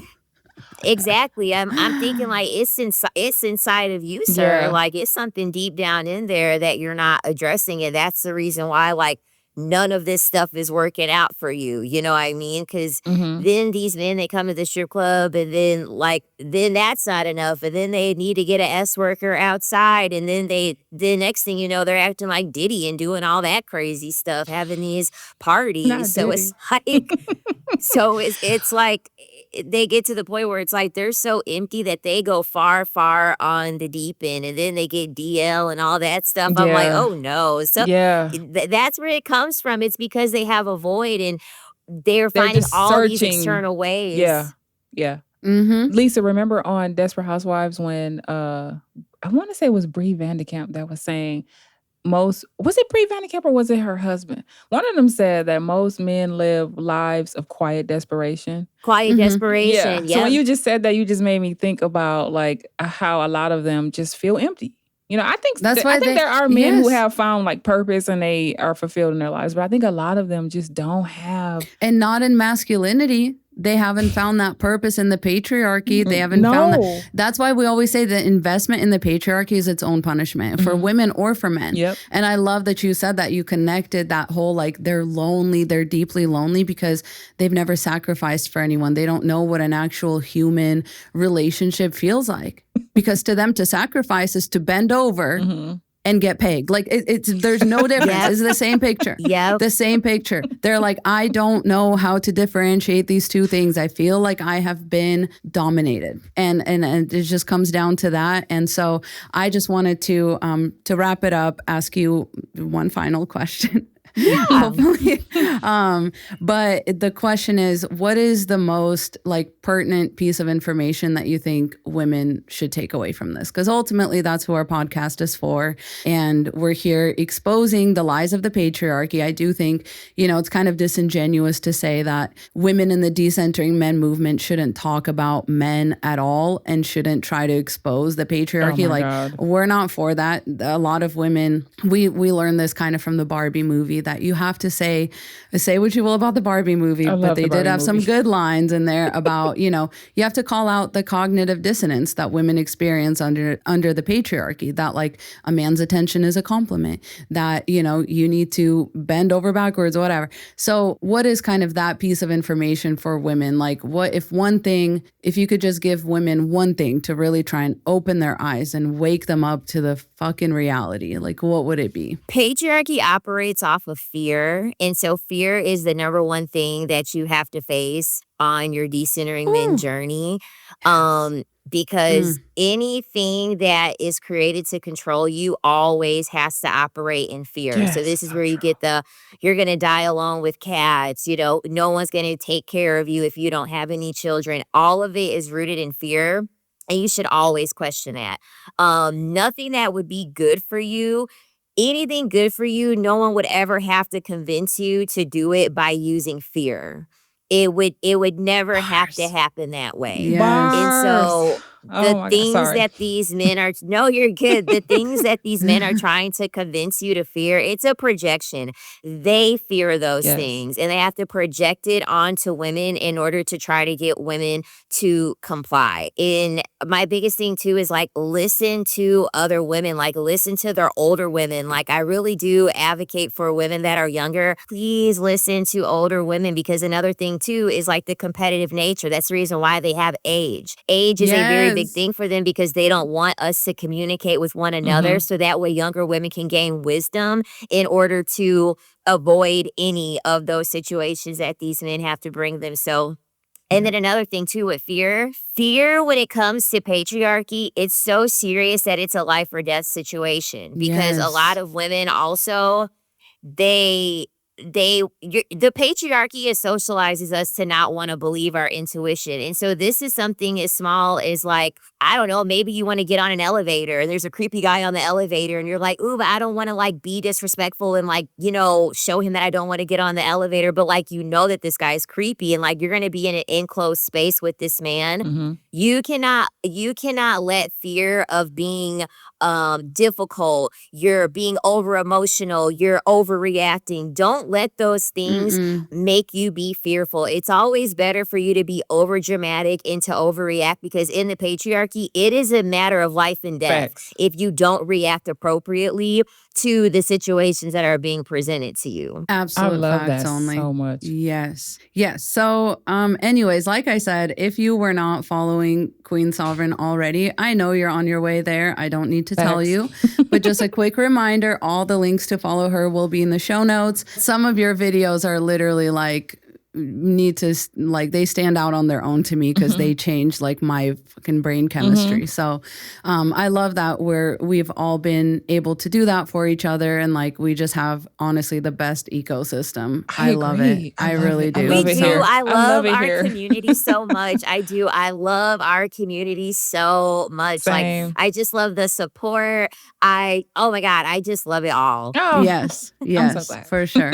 Yeah. So thank you for joining us today. I mean, I think it's very clear to see we love you. We can talk to you all day about just about anything. But yes, we are very excited. I know we'll have you back at some point, because there's so many things that we want to hear from you specifically on. And this was just one of them. So I'm already looking forward to the next time. And, yes, I definitely will, with pleasure, come back. I had so much fun. Yay. This was a blast. The questions were amazing. The conversation, I definitely would be more than happy to return. So, yay. All right. Well, you heard it here first. Yeah. So keep an eye out. All right. Well, we will be right back with our B segment. So please stick around, but we can say bye to Queen Sovereign.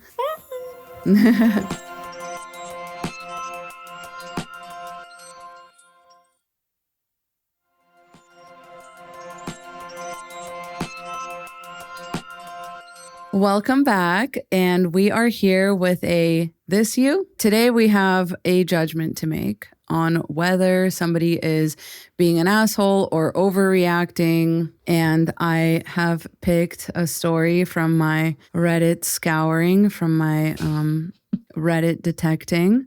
Okay, so I'm just going to read this and then we'll make our judgments, because there's like another story that's kind of in tandem with this one that I might also want to read that came from the Am I Overreacting subreddit, because I think they're both like, they encapsulate like a little something that I just want to see if we can zero in on. All right. So this one is, am I the asshole for being furious that my husband gave away my sake and wine after I told him repeatedly not to?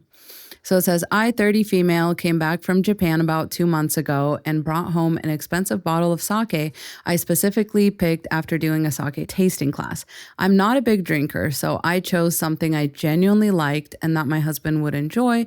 It was meant as a for us thing. I also had an unopened bottle of German wine that a friend gifted me 3 months ago. My husband and I had multiple conversations where he asked if he could give the sake to his father, his cousin, or his friends, and I said a strict no every single time. Not vaguely, not jokingly, very clearly. He knew it was sentimental and partially a souvenir. He also refused to drink it the one time I opened it because he had a headache.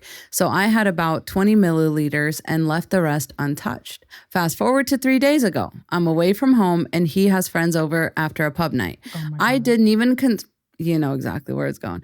I didn't even consider that he would touch the sake or the wine because we've had the don't share this conversation a million times. The next day, I ask him where the sake is, and oh my God. He casually tells me he shared the sake and the unopened wine with his friends and they finished everything. I was stunned, angry, disappointed, all of it. He then says he forgot that I told him not to give it to anyone. Then adds that he doesn't remember unimportant stuff. Oh, wow. Bear in mind, I had even given him a bottle of whiskey specifically meant for his friends after I returned from my travel. When I confronted him about the sake and wine, he flipped it and said, don't let it spoil our relationship, and suggested I see a counselor. Am I the asshole for being this upset over something he claims is not a big deal, even though I told him explicitly and repeatedly not to touch it? I'm unable to process the fact that my husband casually crossed a major boundary and is nonchalant about it. And then apparently she had to make a couple of edits. So she said the first edit was, husband and his friends are not alcoholics. He rarely indulges. And then the second edit was, he said, don't let it spoil our relationship, not throwing away the relationship. Oh, I guess she had said that to begin with. Yeah, so usually when you see edits, it's because so many people asked. Yeah. And they were like, oh, is your husband an alcoholic or something? Because that's frankly, yeah, like one of the only ways that people see this as being like even, I don't want to say acceptable, but like plausible, I guess. They're like, well, he must have been an alcoholic because what else could have possessed him to do such a thing? The fact that he's not an alcoholic to me makes it worse. Exactly. So exactly. It's like, it takes away your only excuse. I think I will file for divorce over this. And the reason why is because I would feel so disrespected that it would make me look at him differently and it would just go downhill from there. Like, you literally disregarded how I felt. I strict no, not jokingly. I said, don't touch it. It's more of a souvenir. What the fuck? I would be so angry. And it's not the alcohol. It's the principle. It's the principle. It's the violation of your literal consent. You literally said no multiple times. And then he says, see a counselor? Like, that's the type of shit right there that will let me know that this man doesn't respect me and he doesn't take me seriously. So a lot of people would see that and be like, oh, you're overreacting. I would literally break up with you over this. Like, so serious. 100%. I would be so turned off. Like, I wouldn't like you anymore. And so the rest of our marriage was gonna go downhill because it's gonna be shitty anyway. So we might as well just end it. And I know that sounds crazy to a lot of people, but like, no, I fucking stuff like that irritate. I already have a pet peeve of people touching my shit anyways. That's already like top of my list. Don't touch my shit. I broke up with somebody because of this before. So like, as you should. Oh my God. That's consent. That's literally consent. I'm getting that is thinking about it. one of the, as you should, because that is one of the surefire ways to test out whether a man really does like, respect, and view your consent as something that's optional or as something that's like non-negotiable, which is what consent is. It should be non-negotiable. And the non-negotiable part is you will not do this to me after I tell you not to. The non-negotiable part is you leaving, not you being like, see and don't do that again, because he will do that again. He's going to. Everyone who's like, no, you're overreacting and this is like a small thing, whatever. No, because this is going to come back. This is just a microcosm of how he actually feels about you and your stuff. And this is how he feels about your body. This, how you do anything is how you do everything. Absolutely. So for me, it's like we had multiple conversations. So he's already asked if he could give the sake to his father, his cousin, or his friends. And I said a strict no every single time. It should have been a no. It should have been the first time. Hey, can I give this to my dad? No. Okay, great. Then I will not ask you, because she would have probably explained to him. Yeah. Exactly. Because she would have probably explained to him, no, honey, I don't want you to give this to your dad. I got this because I actually like how it tastes. I'm not a big drinker. You know, it's not as though I'm always buying these, whatever. This is a special treat for me. And she was so thoughtful towards him because she said it's something my husband would have liked. And so she's like, that's why I bought it. It was supposed to be a for us thing. And he can't even respect that. He is like, no, like, I want to share it with my dudes. Like, I want to share it with some guys. Like, he doesn't even, you know what I mean? He doesn't even want to share these things with you. It's not worth it to him. After she already gave y'all whiskey on top of that. Exactly. To drink and to not touch her shit. She's reinforced this multiple times. It is so fucking disrespectful. And to be honest, I will find his most prized possession and do the exact same goddamn thing. And that was going to be... And I would say, it's not a big deal. Go to counseling. Don't ruin our marriage over it.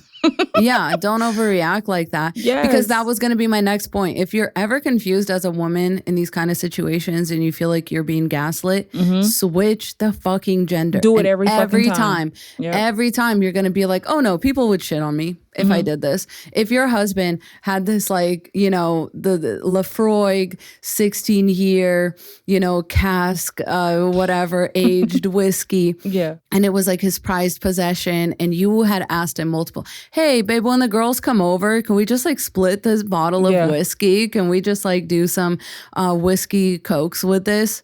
He would have been like, absolutely the fuck not. What, do I need to lock this up in a safe? Like, blah, blah, blah. I'll just take it with me. He would be so unhappy. And then imagine you actually did. Imagine you actually just popped that bottle, had that party with your girls. And then he came home and was like, oh my God, this was $300. I traveled specifically to Ireland for this whiskey. Like, I cannot believe you would do this. And then if a woman told him, well, you're just overreacting. Yeah. Don't let this spoil our relationship. And he posted about it in a freaking advice subreddit. They would trash you. And that's more of a reason why you should do it back, because then you're going to know you are not the asshole and you're going to know you were being gaslit. You're not going to fully know that until you make him feel the way you felt. Like, I'm sorry. I am all to the day that I die. I will always advocate for people, do to people what they do to you, because that's the only fucking way that they're going to know how it feels. Not in theory, not, oh, what would you do in this situation? No, you have to do it. So find what his favorite, I don't care if it's a baseball collection or a fucking autographed football from Tom Brady. I don't give a fuck what it is. I would give it the fuck away. I literally, because you got me fucked up. Like, oh my God, I'm getting angry thinking about all the times that like one of my exes, just my food. When we come from a restaurant and I got leftovers and I'm like, do not touch my shit. Well, it was in there for a day. I didn't think it was in there for 2 days. Or you bought the ice cream last week and it was sitting in there for a week. It's ice cream. It can sit in the freezer for months. It's still mine. Yes. And if you wanted ice cream, why are you touching mine? Go get your own. Oh my God. That is one of my biggest pet peeves. And I've broken up with guys because of that. Because it's like, you don't respect my shit. And I get so irritated whenever I'm like, I don't want to eat the ice cream right now. Or I bought this little piece of pie. I don't want to eat it like 2 days from now. And in my mind, it's there. And when I go for it, it's gone every fucking time. Like, oh my God. Someone's going to jail. Someone's going to jail. Divorce or breakup. If like, it's not you, it's me. Because seriously. I would do it back. And the fact that he said he doesn't remember unimportant stuff. Make sure you use that as an excuse. Absolutely. Make sure you use that as an excuse. If they ever try to gaslight you about, well, that would never be important to me. I would never get so mad about something. Okay. He does not respect her. He probably doesn't like her. to be honest. I was going to say, that's the other thing that y'all need to realize. If he wanted to, he would. If he liked you, he would. He would have put that shit up to make sure, even if his friends were hinting at, when you leave out the room, I'm going to drink it playfully, he would take it and hide it. Like if he actually gave a fuck about you. 10,000%. Yes. Yeah. Oh my God. Not to mention, no, this man probably had no concept of doing that. And he probably egged his friends on, if anything. He sounds like the kind of guy that his friends would even be like, isn't that your wife's special thing that she told us not to touch? And he'd be like, yeah, but watch this. Literally. That's the kind of man. Bet you. Every single time. I bet you that's what every single time. And this is the thing. This is like why women get so gaslit by society, because it's like you literally said it expressly. Like you expressed your needs when men are like, communicate. Yeah. I would have done that if you would have just communicated. What do you have to say now? Multiple times. What do you have to say now? Women just need to communicate. Women do communicate. Y'all just don't listen. I would go. Did she say she went to Japan? Where did she go? Yeah. Japan. Yeah, I would go back to Japan again. And I'll get me another bottle. And I don't know if he went with her the first time, but you wouldn't be going with me. I might go with Bill from accounting. I was going to say. I might take Bill. Like, you got me fucked up. I'm coming serious. Back with a man who can respect sake properly, who knows the cultural importance. Literally. You can do whatever you want to do while I'm gone, because you probably will anyway. But just know I'm not going to be thinking about you at all. I'm gonna be thinking about Bill. Thinking about you. I'm gonna get a hotel room or an Airbnb, and me and Bill will share the room.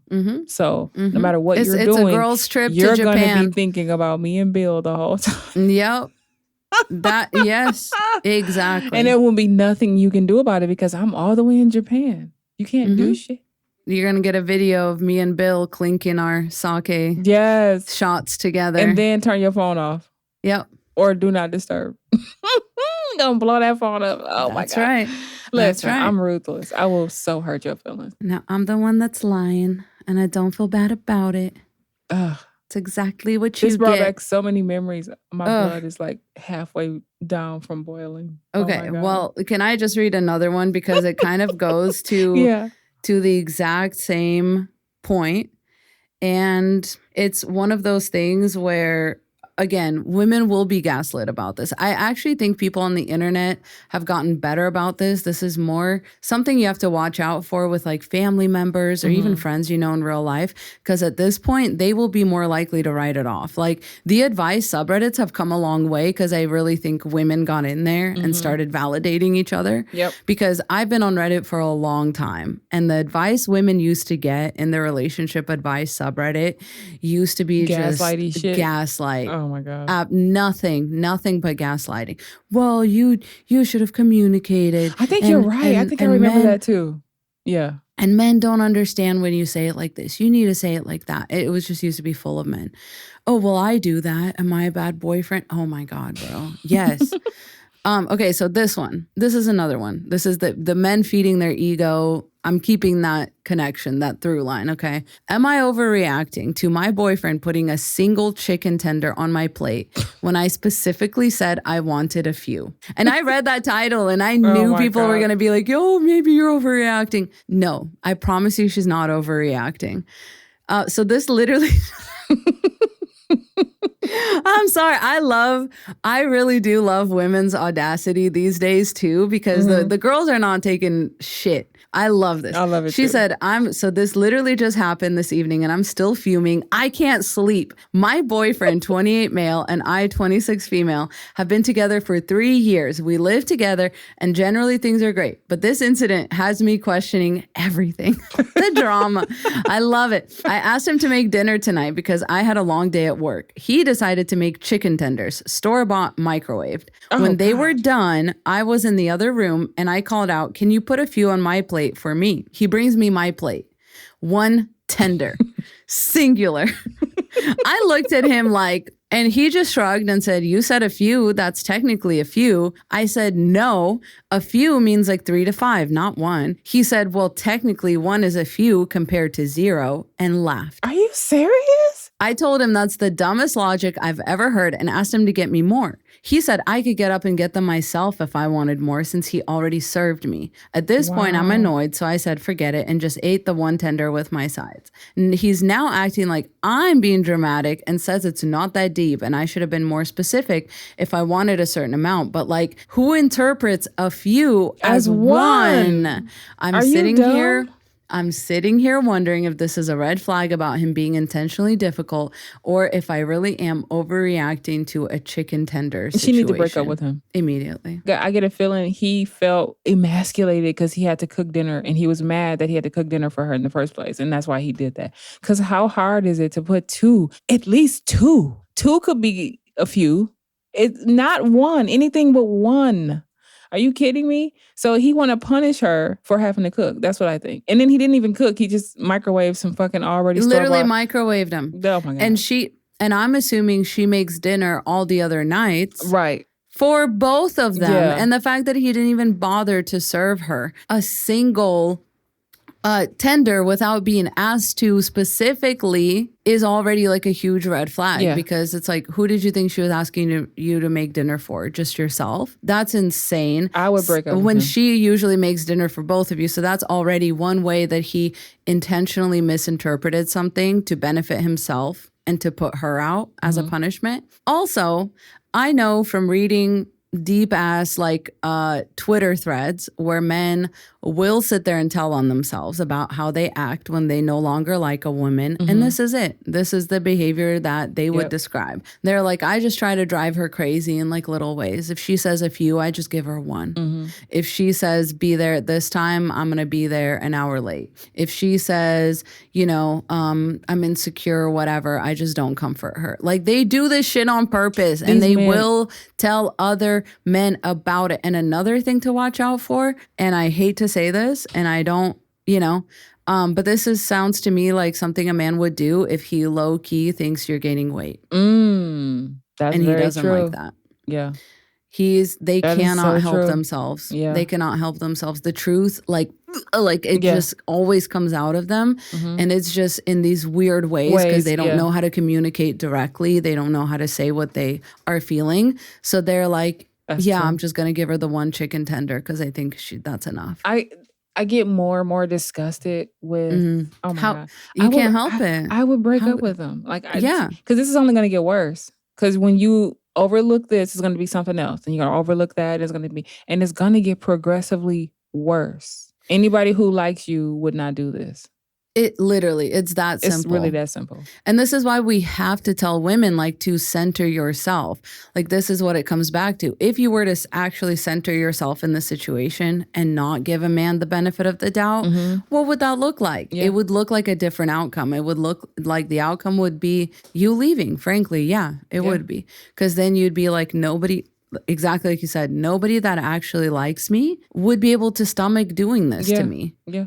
They just wouldn't. What is that lady with the squirrel? Sugar Bush. Kelly's husband. That is what it looks like. Sugar Bush. To center yourself and have a man.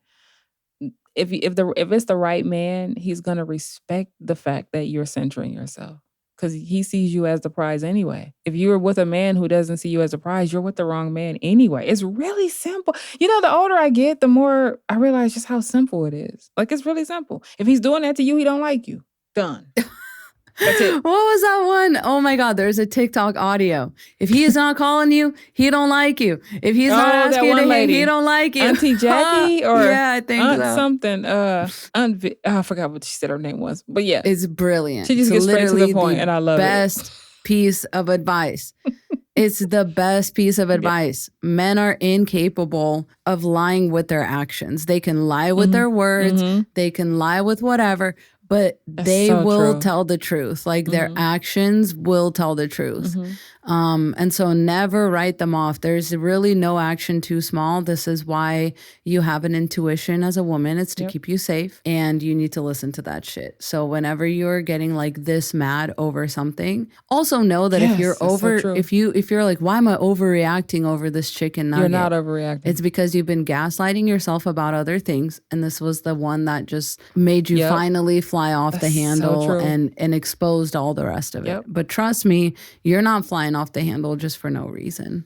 So trust your intuition. There is a reason why certain things bother you. You have to, it's your job to dig deep and figure out why this is bothering you. And never center a man to the point of being like, this is bothering me. Can you stop? Like, no.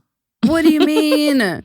That's your bully. He's not going to stop. That's your bully. That's not your boyfriend. That's a man literally just bullying you for fun. Like whatever his reason is. It's These not men that, are not lonely enough. Y'all, they're not lonely enough. There's women out here worried about the male loneliness epidemic. I'm like, they're not even lonely enough. This is nothing. Whatever, they can't get literally laid. Nothing. Ooh, like nobody, like break up with these guys. Imagine how lonely it feels when you come home and you have this little feeling of, well, maybe I should have said something about that sake. And then you find out your gut was right. Imagine how lonely you feel in that moment. Imagine how, I mean, the feeling of just the ground falling out from under my feet, like knowing I literally traveled to a different fucking country to get this, and it's just gone after. How lonely is that? Oh my God. It's like women are lonelier than men. Yeah. At the end of the day, the women in relationships are lonelier than men who are not in relationships. I promise you. As a whole, you're lonelier because you're living with someone who doesn't know you and doesn't like you. And doesn't like you and doesn't like you enough to get to know you and doesn't like you enough to care about you at all. And that's your prize. That's you not being lonely. I'm so sorry. Like we gotta get real. We gotta get real, ladies. I need these women. I need y'all to start breaking.